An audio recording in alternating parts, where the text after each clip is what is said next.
go out when I was younger. I tried different spirits, different alcohol, and it didn't tolerate, my body didn't like it. So I was unwell a lot. And then I tried rum, and my body, it just reacted differently. It made me feel better. The next day I didn't feel as horrible. It just was nice to feel it, like a nicer drink.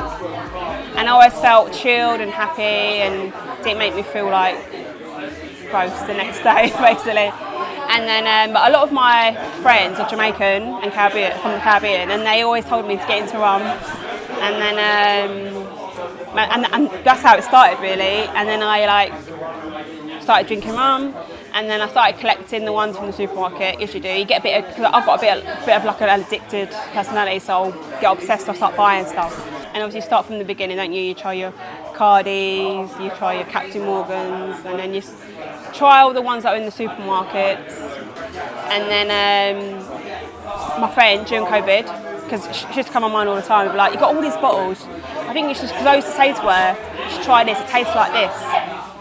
You get this out of it. Like Ray and Nephews, you get banana and stuff like that. And then she said to me, you should start doing a blog, go on Instagram or social media and start documenting your tasting notes. And I didn't think it was a real thing. And then obviously during COVID, everyone's bored. I was bored, and I thought, you know what, I'm going to go for it. And then obviously, what was your rum journey? So from 2020 till now.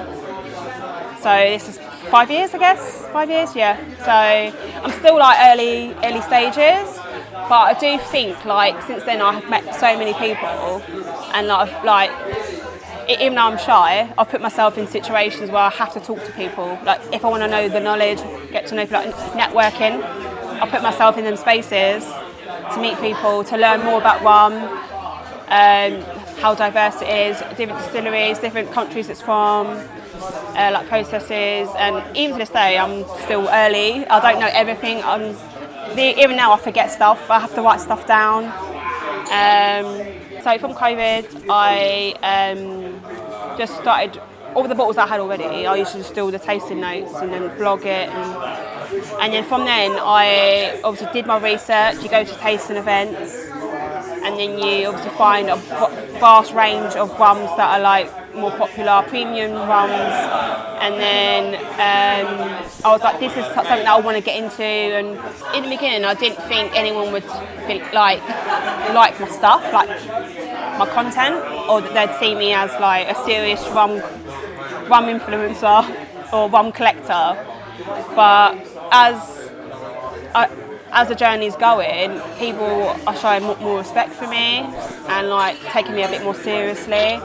And during, especially Paris Rum Fest, the people that I went with, they invited me. They wanted me to come with them, part of the community. And I just feel like I've also built a friendships with people, because aside onto rum, we talk about other things like proper personal things. And I feel even though it's a rum based, it's rum lover, it's added friendship as well. And I think that's what rum brings, isn't it? Rum love, friendship. And that's why I want to stay a part of it and learn more about it, because it's just makes me feel like my journey. So I'll be honest with you, I didn't go to my first tasting event till 2024 or 23, something like that, because I was doing my thing, and obviously you add people and you follow people, and then you think, oh my God, there's all these things, and you see how big it is, and then I'm like, yeah, I need to go.